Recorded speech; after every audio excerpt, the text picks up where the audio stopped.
Hi, I'm Ellen and I'm the interpretation manager at the MAC, and a large part of my position at the museum is giving tours through Campbell House, and I always have the most interesting conversations with visitors around this car.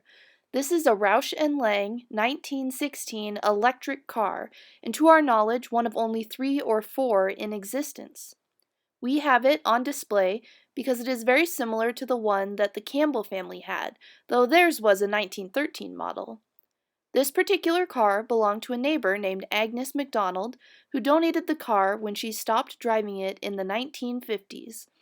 In this photo, you can see that we still have her last license in the window, and it reads 1952. People are often surprised to learn that there were electric cars throughout the early 1900s. It seems like a very modern idea. It cost about $2.50 a month to operate and weighed about 2,100 pounds with the batteries installed. Every 5 to 6 years, 13 batteries would be replaced for about $500. Agnes always kept the car looking its best and would buy an 85-cent can of black enamel paint every other year and spend an afternoon making the car look like new again. They boasted a top speed of about 20 to 25 miles an hour and could travel about 30 miles before needing to recharge and used a tiller to steer. They were quite expensive but didn't require a crank engine, and most of the early operators were women. To charge the car, you would have used a mercury arc rectifier, which served essentially as a giant adapter. The Campbell family actually had their own mercury arc rectifier installed in the carriage house, pictured here in storage in the Mac collection. We had the car restored in 1988, and when it was originally put on display in the old museum building, it was about 6 to 8 inches too tall for the doorway, so air was let out of the tires, and staff were recruited to weigh down the springs as it was rolled to its display area.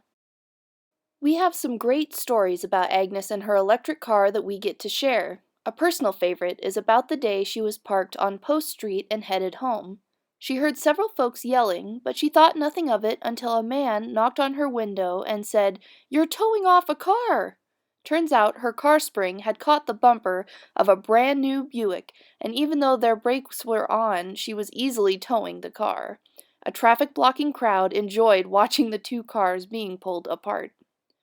Another day, she parked in front of a beer parlor and came back out to 3 cowboys trying to figure out how the car would run. The one who had been under the car said he would give his hat for a ride. She gave them a ride, but didn't take the hat. The parlor owner asked Mrs. McDonald to park there more often because it was good for business. Talking about this car at the museum is always exciting because I get to discover local connections. For example, last summer I was chatting with a visitor about the car when he shared with me that his father was the mechanic who welded the current smaller wheels onto the car during World War II. The best part about being able to spend time in and around Campbell House with visitors are all the amazing things I learn from all of you. I can't wait to welcome you back into Campbell House. Take care.